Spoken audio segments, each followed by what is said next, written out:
Então, dando continuidade, eu convido o servidor aqui do Tribunal de Contas, analista de controle, Gustavo Luiz von Batten, que vai falar sobre gestão de riscos.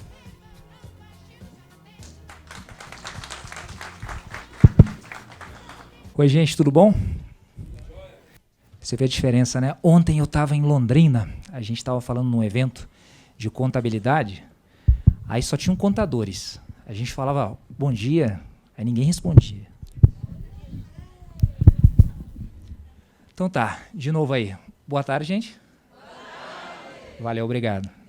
Eu entrei ao som de Stay na live, então vamos achar aqui a apresentação. Olha, segundo o programa, a minha palestra acaba às 3. Que horas são? Gente, obrigado, valeu, boa tarde a todos. Não, então tá. Só eu que estou com calor aqui, não? Então tá, gente, Curitiba é uma cidade hospitaleira. O clima é frio, os corações são quentes.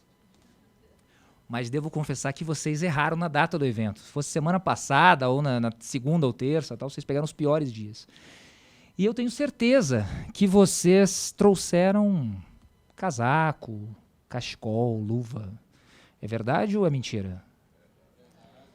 Legal, então todo mundo aqui já entende gestão de risco. Todo mundo já sabe como é que funciona. Porque vocês dão aquela olhada na previsão do tempo do iPhone, ou do Android, né, para não fazer propaganda. E aí vocês sabem o que vocês precisam trazer, o que vocês precisam importar. Gestão de risco é algo muito intuitivo, tá? É algo que você faz quando sai de casa, leva um guarda-chuva, né? Talvez chova, talvez não. Eu lembro da minha avó indo viajar, ela levava uma mala de remédio. Ela nem precisava tomar nada, mas ela levava remédio para tudo que fosse possível. Você também leva, né? Trouxe remédio para tudo aqui para Curitiba. Trouxe, legal, bacana. Picada de cobra, antitetânica, tá certo. Mas, enfim, isso é algo intuitivo que as pessoas fazem no dia a dia e que elas não sabem, talvez, dessa maneira, mas é uma gestão de riscos, tá? Então, a gente vai falar um pouquinho sobre esse assunto. É um assunto apaixonante, é um assunto extenso. A gente tem pouco tempo para conversar. É algo que está na pauta da administração pública brasileira há algum tempo.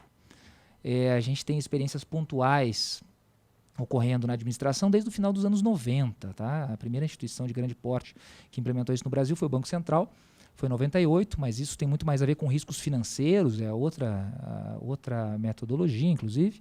Mas foi depois de 2015, quando o ministro Augusto Nardes prolatou um acórdão lá no TCU, no qual restou configurado que a gestão de riscos deveria ser implementada por todos os entes jurisdicionados ao TCU, que isso de fato bombou.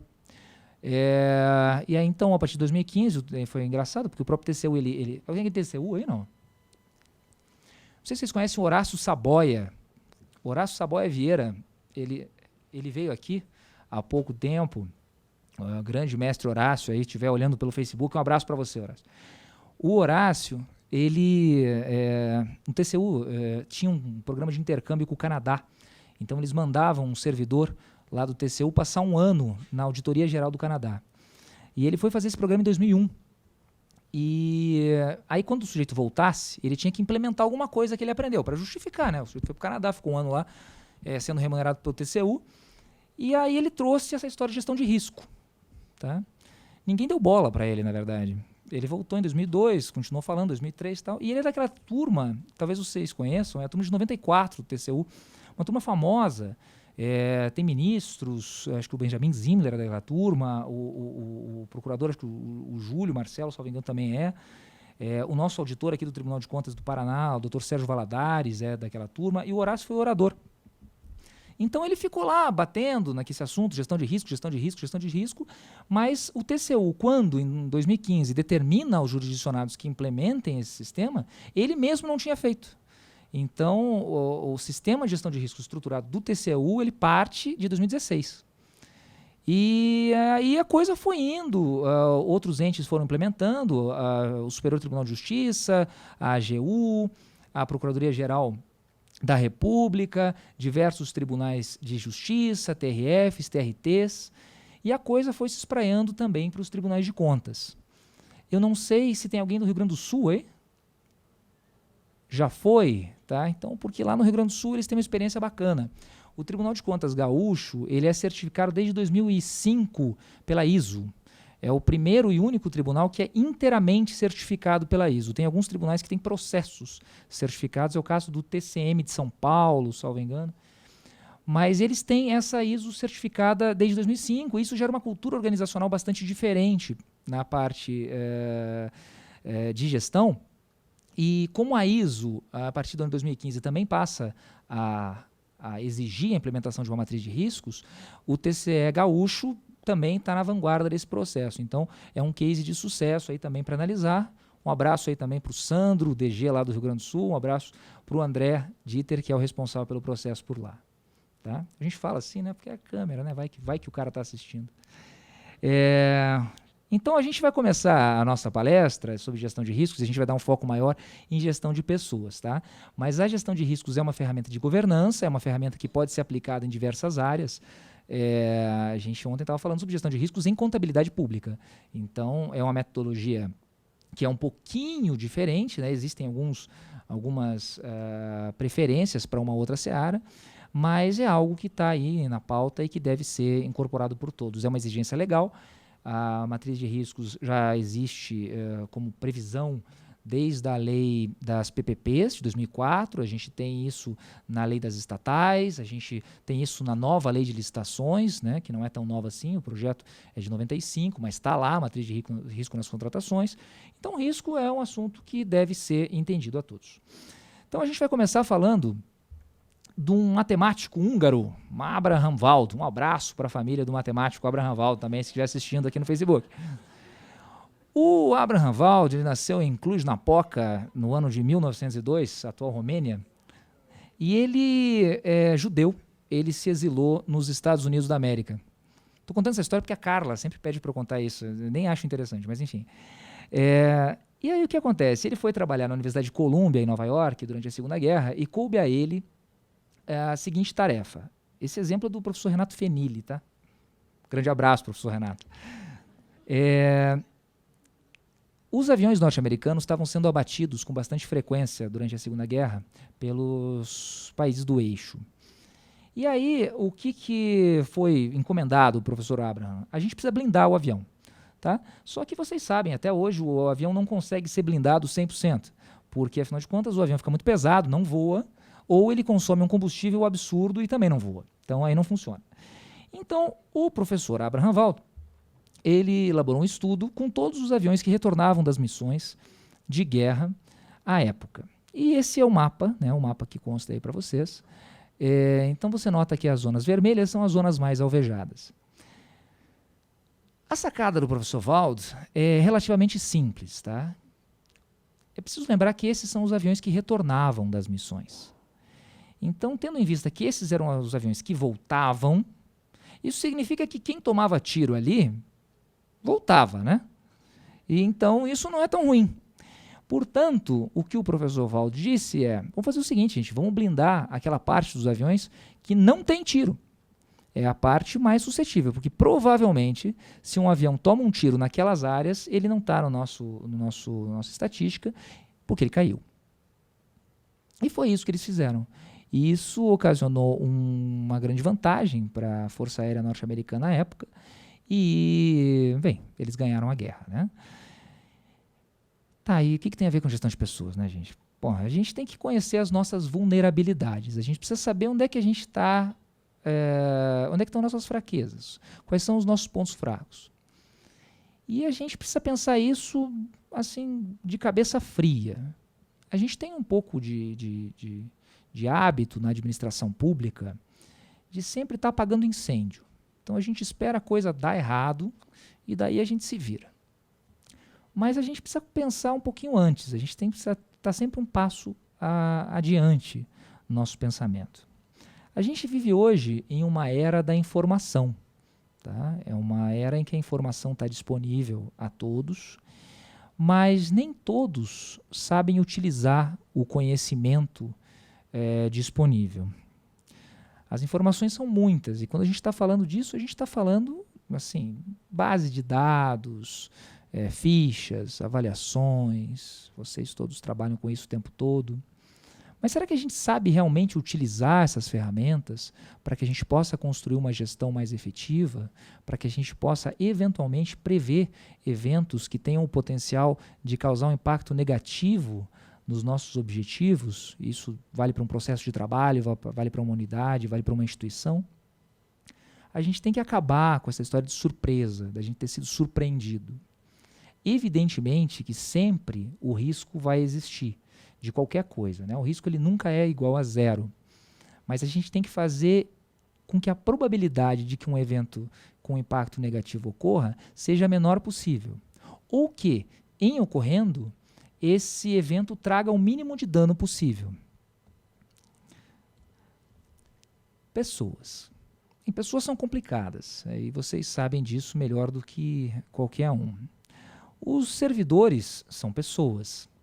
Isso, apesar de parecer bastante óbvio, não é necessariamente a postura que boa parte daqueles que trabalham com recursos humanos, e eu gosto dessa expressão, recursos humanos, né? A pessoa está lá disponível como um recurso financeiro, sabe disso. Então, a gestão de pessoas, ela é muito mais do que gerir objetos, do que você gerir as pessoas como se elas não tivessem vontades, paixões, sonhos, desejos. As pessoas brigam, as pessoas têm hormônios, as pessoas têm afinidades. E para isso, aquele que trabalha na gestão dessas pessoas, que são em si uma pleiade de sentimentos, precisam levar isso em consideração. Sabe quando a gente sabe que fulano não vai se dar bem com Beltrano? A gente às vezes sabe disso. Não precisa nem, a pessoa nem se conhece, mas a gente prevê. Você sabe que aquele cara não vai dar conta daquele trabalho? Você sabe que aquela unidade ali está com déficit de algum tipo de habilidade, algum tipo de qualificação? Mas sabe, muita gente espera o problema ocorrer para tomar alguma medida. E é isso que a gente tenta evitar utilizando a ferramenta de gestão de riscos. Então, assim, a gente precisa, é o que está escrito aqui, a gente precisa atrair, reter, desenvolver e administrar os colaboradores da instituição. E somos todos nós, né? E para isso a gente precisa inspirar as pessoas. A gente precisa fazer uma coisa que de fato faça a diferença no nosso mundo. Então a gestão de pessoas é uma tarefa complexa, até porque existem muitos problemas em potencial. Nesse momento eu vou falar do seguro da minha casa. Tá? Faz algum tempo, uns 2 meses mais ou menos, chegou o corretor e falou, está vencendo o seguro da sua casa. Aí eu pedi para ele me mandar uma cotação, vocês já devem ter passado por isso.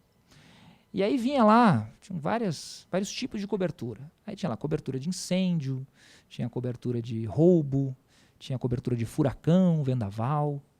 E tinha uma cobertura que me chamou a atenção, que era queda de aeronave. Vocês têm seguro contra queda de aeronave? Não.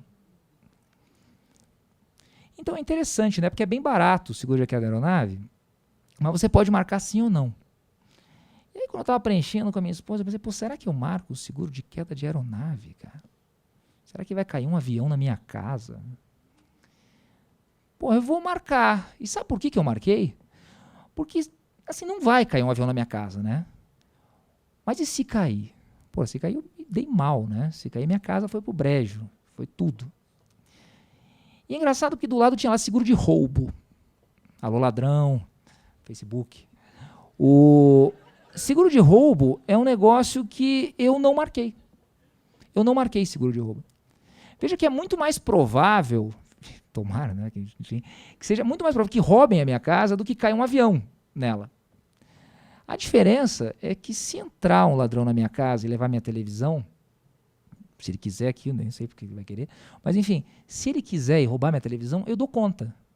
Eu dou conta. Eu vou lá na Magazine Luiza, um abraço aí, doutora Luiza, parcelo e tal, e eu compro uma televisão nova. Se o cara roubar minha televisão e o meu toca-disco, eu dou um jeito. O duro é se cair um avião na minha casa. Aí eu me dei mal. Aí eu perdi tudo. A gente vai voltar para esse exemplo daqui a pouquinho. Mas o que eu quero dizer é que os caras dos seguros, eles são incríveis. Eles conseguem, ou têm que tentar, prever uma série de potenciais eventos.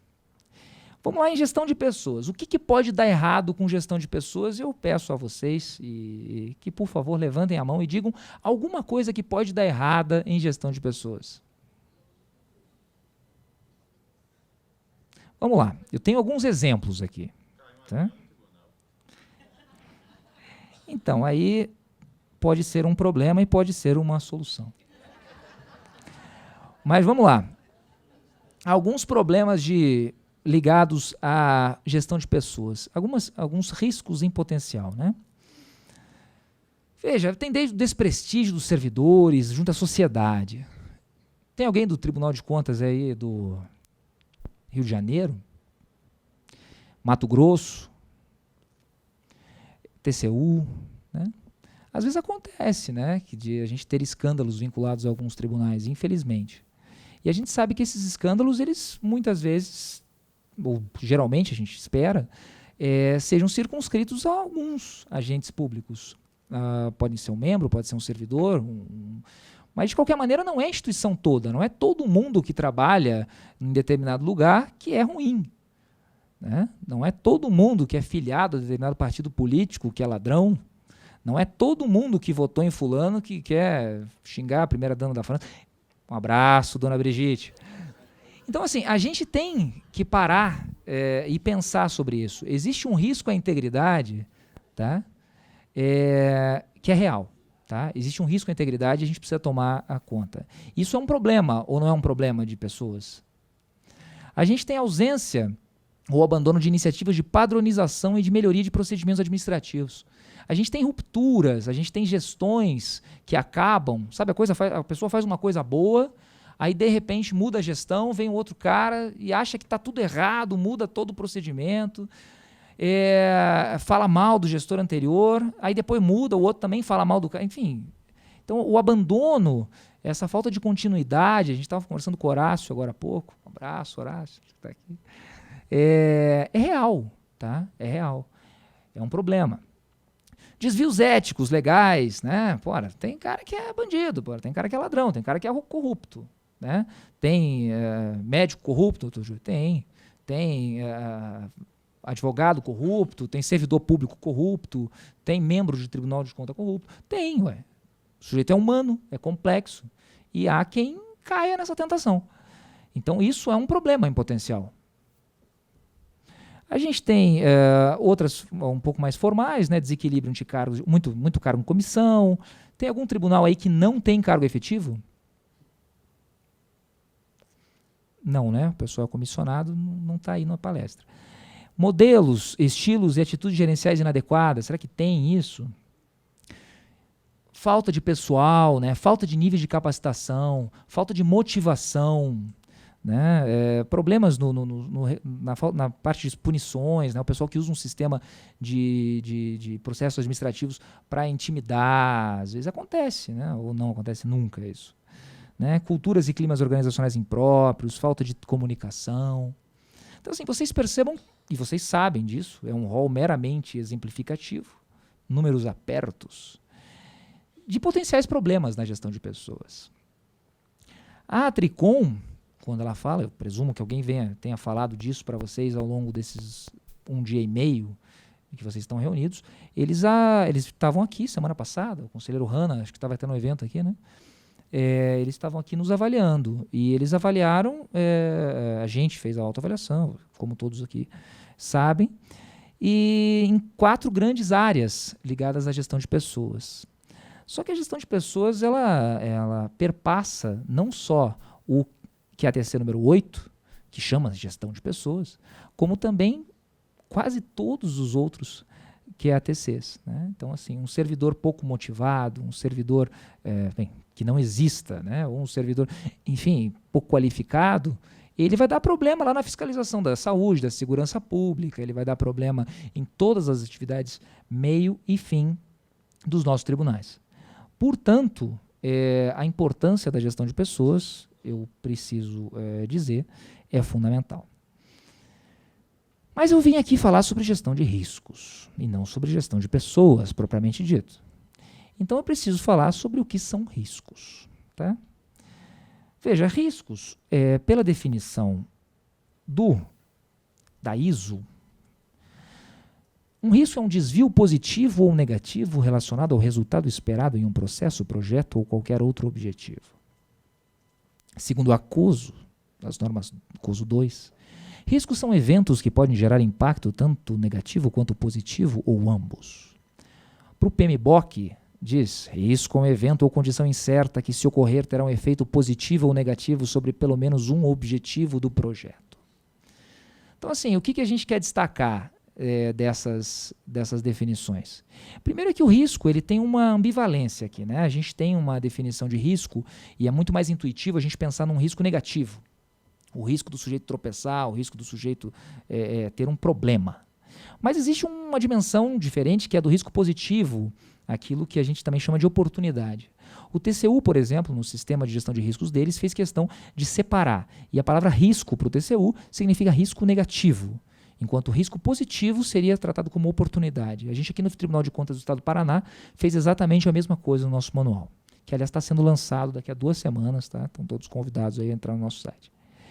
Então, assim, para metodologia clássica, riscos podem ser positivos ou negativos, mas o importante é que o risco é sempre um evento futuro. O evento é um evento futuro e incerto, tá? De alguma coisa dar certo ou errado. Logo, risco é diferente de um problema, porque um problema é algo que já se consubstanciou. Se eu tenho um incêndio no nosso tribunal, não adianta eu abrir uma licitação de extintores de incêndio. Se eu tenho incêndio aqui no tribunal, não adianta eu verificar a minha fiação elétrica. Ocorre que eu posso verificar a fiação elétrica de modo a diminuir a probabilidade de um incêndio e eu posso comprar extintores de incêndio para que, mesmo em havendo o incêndio, o impacto seja pequeno. Então, às vezes as pessoas misturam um pouco esses dois conceitos e isso gera uma certa insegurança, porque são métodos diferentes de você trabalhar algo que já aconteceu e algo que pode vir a acontecer. Portanto, senhoras e senhores, o que eu quero dizer é que existem muitas dificuldades em potencial e os recursos são finitos, são escassos. E quando a gente fala de recurso, a gente está falando de recurso financeiro, recurso de pessoa, recurso de tempo. Então a gente precisa priorizar. A gente precisa priorizar aquilo que é ou deva ser mais importante para nosso processo de trabalho, para nossa unidade, para nossa organização.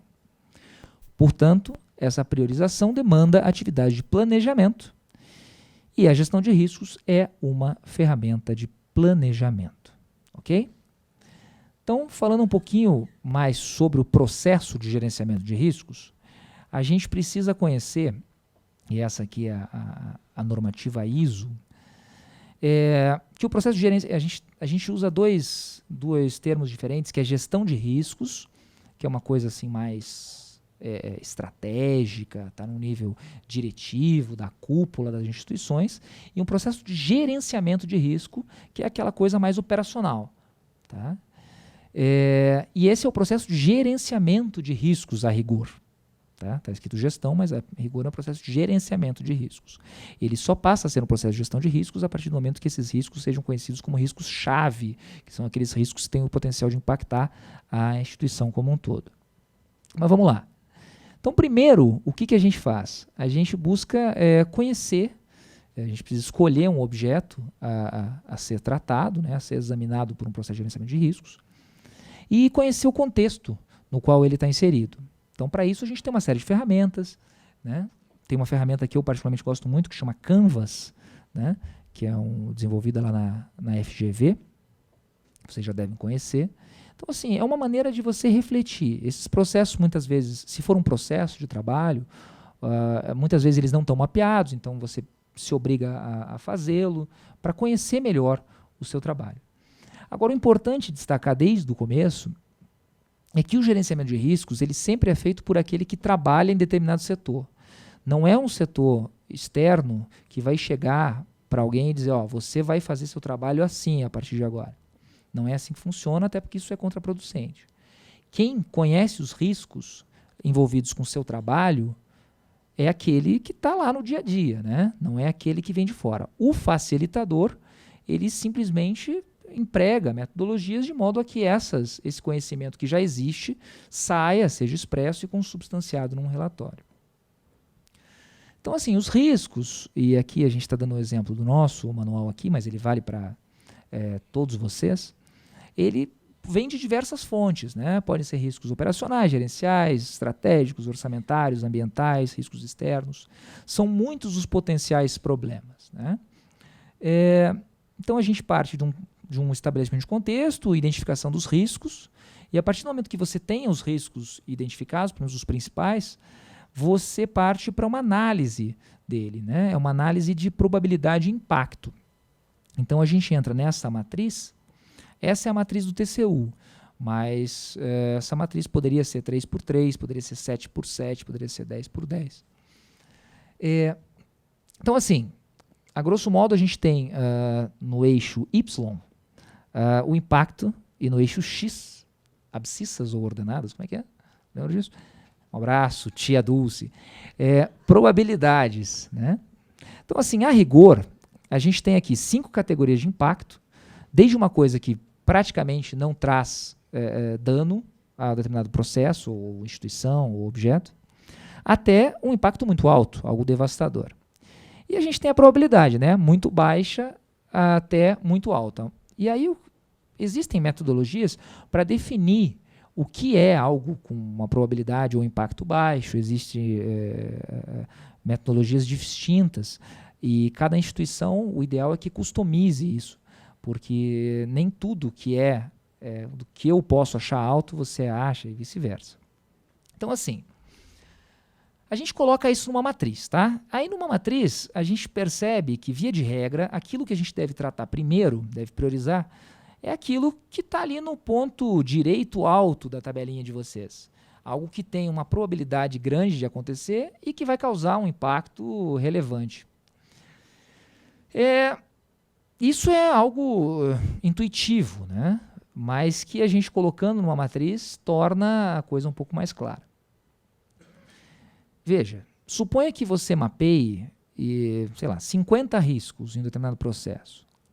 Você tem recursos finitos. Então você vai dar prioridade, você vai tratar primeiro aquilo que está mais à direita em cima. Aí, se acontece alguma coisa dos outros riscos, bem, pelo menos você tem uma explicação para dar, né? Você pode dizer, não, eu preferi fazer aquilo àquele outro porque tinha lá uma priorização, tinha uma escala. Agora vamos voltar para minha casa e para o acidente de avião em potencial. A probabilidade de que um acidente ocorra é pequena, né?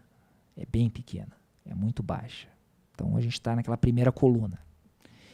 E o impacto é bem severo, né? Destrói a minha casa. Então a gente está naquele quadradinho ali, que tem o número 5 e dito médio, correto? Ocorre que essa é a matriz do TCU.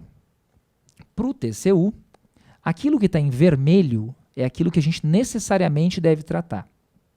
Aquilo que está em verde, a gente necessariamente deve aceitar. Aquilo que está em amarelo e naquela cor que eu não sei o nome, mas as mulheres com certeza sabem 3 nomes diferentes para essa cor. Qual é o nome dessa cor? Alguém sabe? Porra, bege eu sei também. Eu esperava uma coisa mais, né? Salmão. Não, eu esperava pouco. Porra. Eu esperava um negócio assim, tipo primavera tropical, entendeu? Eu esperava... Eu adoro. Um abraço pro cara da Souvenir aí, pro cara do esmalte. Que é um cara que eu gostaria de conhecer. Deve ser o mesmo cara da Polícia Federal, né? Que dá o nome das operações, tá? Deve ser um cara sensacional. Mas, enfim, o fato é que essa matriz foi construída para a realidade do TCU. E aí, isso nos leva a essa foto. A foto de Brumadinho, algo que ocorreu em 2019, no início do ano. Provavelmente alguém lembra. Tem alguém de Minas aí? E o pão de queijo, cadê? Não veio, ok, não tem problema. O fato é que Brumadinho foi uma tragédia ambiental, financeira, humana, em todos os sentidos. E aí eu pergunto para vocês, senhoras e senhores, qual é a probabilidade de que uma barragem se rompa? Eu acho que é muito baixa. Eu acho que é. Em que pese alguém poder dizer, não, é baixo, cara. É baixo. Só que o impacto de um acidente como esse é avassalador. Então a pergunta é, a matriz de risco lá da mineradora deve ser igual ao TCU? Será que aquele ponto em que o impacto é muito alto e a probabilidade é muito baixa, num caso como esse, não deveria estar pintado de vermelho? Então note que para aquela realidade é preciso customizar uma gestão de riscos diferente daquela do TCU.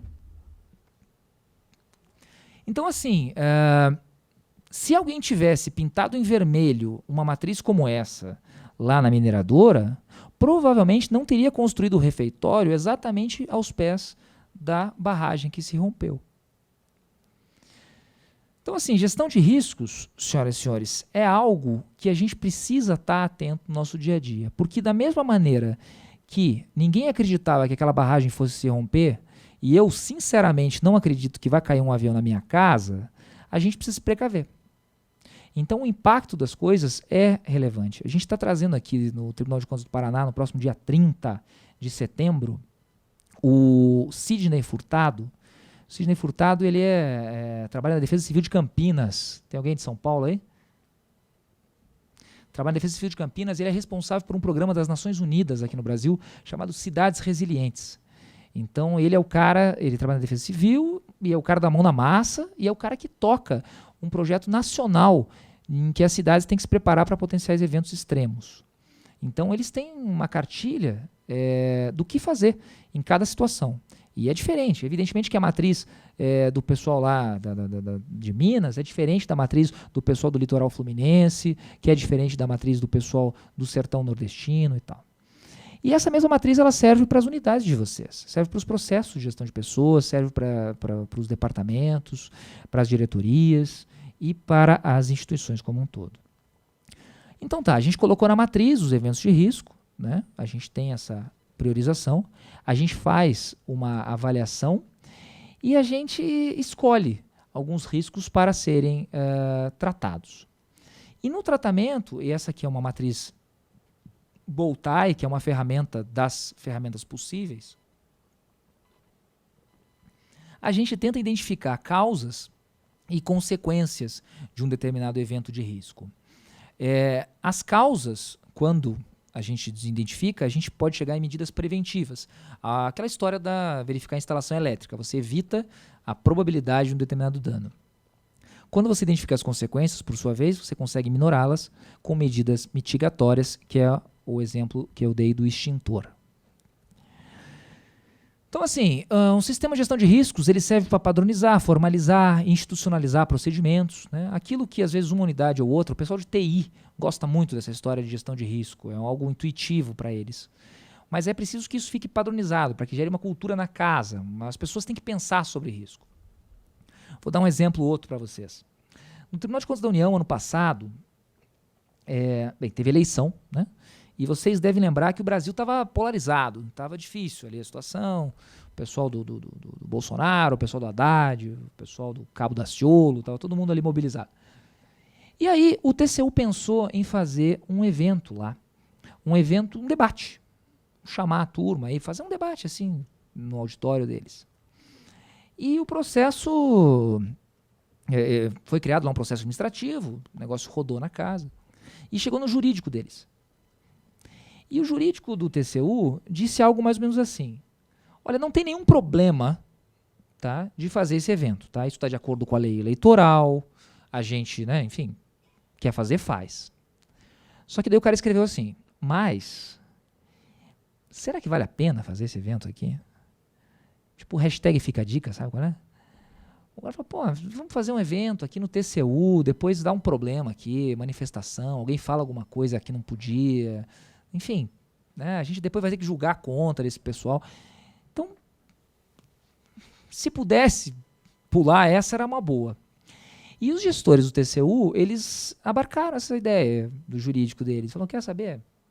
Vamos deixar para a próxima, né? Vamos fazer esse evento aí em outro lugar, em outro momento. Então, isso é um exemplo de uma atividade do jurídico que pensou num risco e que não tinha nada a ver com o setor de riscos do TCU. O cara que deu esse parecer, né, nosso colega, ele não estava vinculado ao tratamento de riscos ao setor lá do Horácio Vieira. Mas a cultura organizacional do risco do TCU fez com que o sujeito tivesse esse pensamento. A gente tem, todos vocês que em algum momento trabalharam com auditoria dentro do tribunal de vocês, de origem, vocês têm essa ideia do risco de auditoria. Isso é algo que, se vocês trabalham com o assunto, é natural que pensem.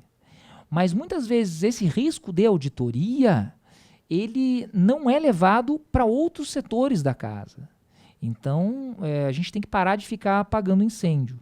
E a gente criando essa cultura organizacional, a gente fala de risco, a gente começa, o pessoal do cafezinho começa a conversar e tal. Poxa, isso gera um grande benefício para todos nós.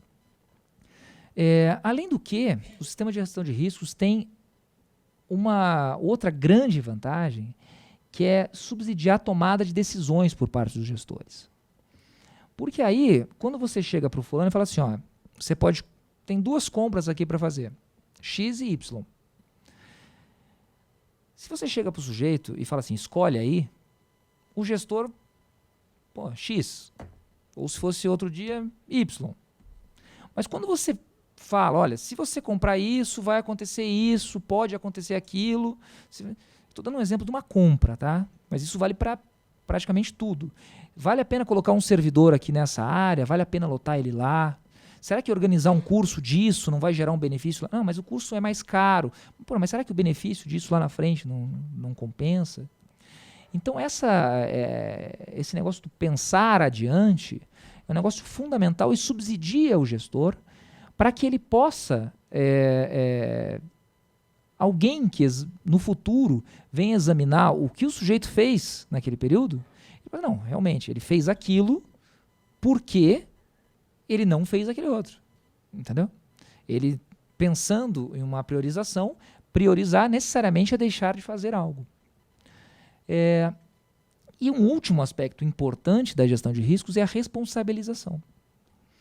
Então, assim, a gente fez um trabalho rápido aqui, numa atividade muito cotidiana aqui, que é a organização de eventos nesse auditório. Então, assim, quando a gente faz um evento aqui nesse auditório, vocês chegam atrasados, 1h30, mas fiquei triste, eu estava aqui às 2h, ninguém me avisou, ninguém me convidou para almoçar. Veja, esse computador aqui tem que estar funcionando.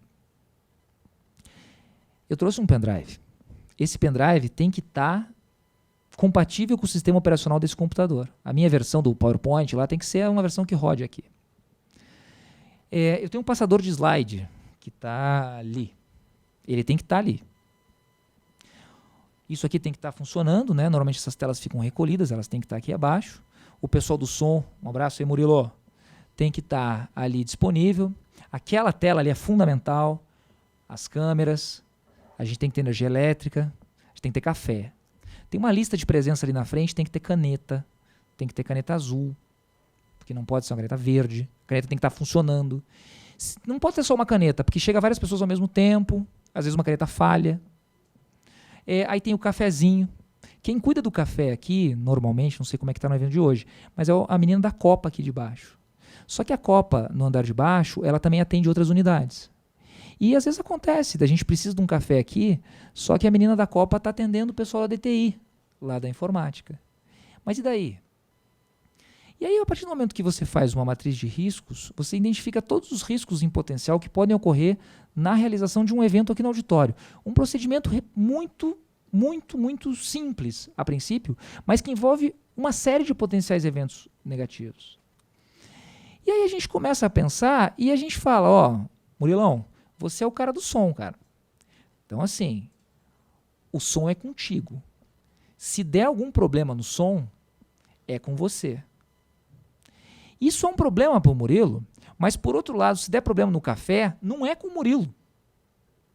Então, assim, você gera uma teia de responsabilizações que vai desde as etapas mais básicas dos processos até a alta cúpula da administração. Isso porque você pensa nos eventuais problemas que podem ocorrer e, em algumas coisas, eles são resolvidas no nível mais básico, operacional, algumas dependem de atitudes gerenciais, algumas dependem de nível de diretoria, coordenadoria, e outras dependem de um processo transversal que perpassa de diferentes unidades da casa e pode chegar à diretoria geral, uma coordenadoria geral e mesmo aos membros. Isso vale para todas as atividades da casa e da vida de vocês. Por fim, eu só queria destacar a importância da compreensão de que riscos são também oportunidades, né? A gente conversou, aquela história, eu gosto dessa foto, a gente conversou daquela foto, a gente conversou daquelas definições do PMBOK, da COSO e da ISO, que trazem essa ambivalência de riscos positivos ou negativos, mas ainda que a gente utilize uma metodologia como a gente utiliza aqui no Paraná, no nosso núcleo de gestão de riscos, e no TCU, que é tratar risco como algo negativo e oportunidade como algo positivo, é importante compreender que essa mesma metodologia, que pode ser empregada para a gente diminuir a probabilidade de eventos negativos e de minimizar também os potenciais danos, a gente deve utilizar para potencializar a probabilidade de que eventos positivos venham a ocorrer, coisas boas, e a gente também deve maximizar o impacto desses eventos positivos. Então, para dar um exemplo, né, da área de vocês, aí é isso mesmo, é o curso, né? Vocês trabalham com uma gestão por competência, né? E aí você percebe que determinado setor da casa está precisando de um treinamento, uma matéria Y, que não necessariamente você faz uma pesquisa organizacional, você faz uma pesquisa e fala assim, pô, eu estou demandando, a casa às vezes demanda um tipo de treinamento que é diferente daquilo que o cara realmente precisa, né? É estranho isso. E aí você precisa tomar uma atitude e você precisa priorizar entre X e Y. E para isso você vai ter que migrar e perceber que essa metodologia deve ser desenvolvida também para você potencializar aqueles benefícios futuros, não só de curto, não só de médio, não só de longo prazo. A palestra começou com 50 minutos de atraso, eu falo quanto eu quiser e eu estou terminando daqui a pouquinho. Tá? Hashtag magoei. Portanto, senhoras e senhores, a gente aqui no Paraná, só contando um pouquinho da nossa história, nossa experiência prática, a gente é uma preocupação da atual gestão, a gestão do conselheiro Nestor Batista foi iniciada agora no início do ano, e ele trouxe a gestão de risco como uma prioridade aqui para a nossa casa. A gente já tinha experiências pontuais em determinados setores, mas não tinha essa padronização na casa. Então a gente teve a nossa política foi aprovada em plenário, nossa política de gestão de riscos, a gente fez uma atividade forte aí de benchmarking, a gente sabe como é importante conhecer a realidade de outros tribunais, a gente está em contato, né, com os nossos colegas aí de outras cortes de contas e outras instituições públicas, né? A gente teve no STJ, teve na CGU, a gente teve no Banco Central, a gente teve no TCU, a gente trouxe o pessoal para cá, no TCU do Rio Grande do Sul, a gente conversou com o pessoal do Mato Grosso, Minas, e isso tudo trouxe um benefício para casa. Foi instituído um núcleo de gestão de risco, que é uma unidade básica para assessorar os gestores de risco, e os gestores de risco são aqueles que, né, enfim, estão aí em todas as áreas Quando eu falo gestor de risco, é a mesma coisa que eu falar servidores, estagiários, membros, todo mundo, porque todo mundo aqui na casa vai ser, se não é ainda, um gestor de risco. Já na prática, mas às vezes formalmente não sabe que é. Então, assim, a gente criou esse núcleo, a gente desenvolveu uma metodologia própria, que é o que todo mundo deve fazer. Essa metodologia está consubstanciada num manual, o qual encontra-se na gráfica neste momento, que a gente é das antigas, e a gente vai imprimir um materialzinho, o material também estará disponível no nosso site, provavelmente já daqui a uns 15 dias. Tá? A gente convida vocês a, por favor, tomarem ciência disso, espraiarem esse material, que afinal de contas teve base aí não só na Tricom, como também em diversos cases de sucesso aí ao redor do país. A gente já está empregando isso em alguns processos de trabalho. A nossa experiência piloto foi com passagens aéreas, a gente baixou os gastos num período de 60 dias, a gente diminuiu em 70% os gastos com passagem aérea aqui do tribunal, o que me parece ser um número bastante significativo. Tá? A gente também atuou no processo de compras diretas aqui do tribunal, a gente, em compras diretas, que também não é um procedimento muito complexo, a gente mapeou os 41 principais riscos, desses 41, 7 foram escolhidos pela administração como aqueles que devem ser tratados. A gente elaborou um rol de 35 medidas, os quais foram sugeridas para a administração pública, para a administração da casa. Dessas 35, 4 acabaram sendo recusadas, porque, enfim, não é um processo vinculante, mas das 31 medidas que subsistiram, até agora 12 já foram implementadas e as outras têm um calendário de implementação. Algumas, como eu disse, a nível gerencial, outras à unidade, outros que envolvem outros setores da casa. A gente também está trabalhando nesse momento com a Comissão Estratégica da Tecnologia da Informação, em 2 processos deles, desenvolvimento de low code, que eu não sei nem o que é, mas a gente está fazendo, é coisa da informática, e a gente também está tratando de programas e projetos da casa, porque existe uma metodologia de gestão de riscos de programas e projetos. Gestão de riscos normalmente é algo que tem início, mas não tem fim, porque existe um ciclo que se inicia lá com o estabelecimento do contexto, escolha do objeto que a gente começou, passa pela análise, avaliação, identificação, análise e avaliação dos riscos e chega a uma etapa de comunicação e monitoramento. Então, para dar aquele exemplo das compras diretas, a gente tem esse cronograma de implementação dessas medidas e alguém passou para a gente, olha, isso aqui vai ser feito em outubro, isso aqui vai ser feito em novembro, isso aqui vai ser feito em dezembro, isso aqui vai ser feito em junho do ano que vem. E a gente, no núcleo de gestão de riscos, tem que ficar ligando para as pessoas e dizerem, a gente já implementou, e a gente está implementando. Tá? Então a coisa está funcionando, a coisa, graças a Deus, está trazendo bons resultados. Além disso, a gente está num processo importante de sensibilização da casa, a gente está trazendo especialistas de fora. Eu falo isso porque pode servir de referência para vocês aí também, tá? É um case que está se demonstrando com bastante eficiência aqui na casa. Trazendo especialistas de fora para comentar, para conversar com os nossos servidores. Acabei de falar do professor Horácio, que é uma autoridade do assunto, lá do TCU, um sujeito fantástico ainda. Pastor Horácio, exatamente. Além do que está vindo agora o Sidney Furtado, acabei de mencionar, das Nações Unidas, Puxa, o cara vem falar sobre riscos físicos, que é outro tipo de risco, mas é fundamental. A gente tem também palestra agora de riscos à integridade, que é outro tema aí que está em voga, também agora já para o mês de outubro planejado. Então, essa sensibilização, esse aculturamento da casa é fundamental. E também a gente está fazendo essa mesma atividade com os nossos jurisdicionados. O Tribunal de Contas do Estado do Paraná, nesse ano de 2019, tem um projeto chamado Tribunal Itinerante. Então, o tribunal está promovendo uma série de ciclos de palestras no estado todo sobre temas dos mais variados. A gente está levando técnicos aqui da casa para o interior. Então, a gente, só esse ano, tá? E é um número que parece inventado, mas não é, a gente já capacitou 27 mil pessoas presencialmente. É muita gente, gente. 27 mil pessoas em atividades presenciais do tribunal. Só ontem lá em Londrina a gente tinha mais de 700 pessoas no teatro lotado e tal. E a gente está levando esse tema de gestão de riscos também para os nossos jurisdicionados. A gente consegue, fortunadamente, encaixar esse tema em atividades de diferentes, A gente já falou em gestão de riscos em obras públicas, gestão de risco em contabilidade, gestão de risco em licitações e contratações. É um tema importante, é um tema que quem não fez ainda vai ter que fazer. E vai ter que fazer por bem, do tipo boa prática, ou vai ter que fazer porque a lei exige. Então, é melhor a gente se adiantar e começar a estar na vanguarda aí desse processo, um processo árduo, é um processo que tende a ser permanente, mas é um processo que traz grandes benefícios a todos. Senhoras e senhores, 47 minutos depois, eu agradeço a todos pela paciência, pela audiência, um abraço aí para o pessoal do Facebook de novo, e desejo a todos um ótimo retorno aí para suas casas. Espero que vocês aproveitem aí o clima de Curitiba hoje à noite. Quem ficar tem fundi, tem sopa, tem pinhão, tem quentão, É uma cidade muito hospitaleira e a gente sabe que quem vem, porque assim, na boa, evento em Alagoas, até eu, que nem sei de gestão de pessoas, quero ir, Evento Rio Grande do Norte, Agora o cara que vai lá, Teresina, Palmas, Rio Branco, o pessoal do Acre que nem veio para cá, né? Pô, 33 tribunais, 32 vieram, só Acre que não compareceu. Né? Eles têm a oportunidade de comprovar que eles existem e ainda assim eles não vêm. Mas, um abraço aí pro pessoal do Acre que não veio, gente. Tá? O pessoal não tinha blusa.